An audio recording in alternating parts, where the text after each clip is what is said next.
UK Prime Minister Boris Johnson on Saturday announced fresh curbs ahead of Christmas for London and most parts of eastern England from today. And with the fresh curbs called the Tier 4 restrictions, 16.4 million people will be required to stay at home except for essential purposes only. Non-essential retail will close, as will indoor leisure and entertainment. However, the restrictions are similar to the last national lockdown in England in November. Earlier, UK government was planning to allow bubble celebrations for Christmas and mixing of three households on Christmas.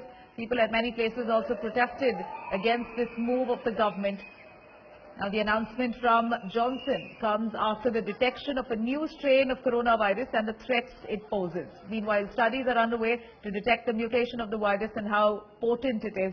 The results of it, if the fresh curve now that has been imposed, is because of the new strain of the COVID-19 which is still under observation.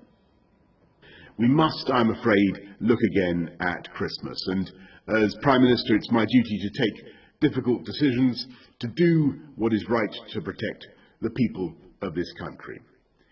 Given the early evidence we have on this new variant of the virus, the potential risk it poses, it is with a very heavy heart, I must tell you, we cannot continue with Christmas as planned. In England, those living in Tier 4 areas should not mix with anyone outside their own household at Christmas, though support bubbles will remain in place for those at particular risk of loneliness or isolation. The infection rates are going up very, very fast, and so something has to be done, and we support the steps the government's put in place. But millions of families across the country are going to be heartbroken by this news, having their Christmas plans ripped up.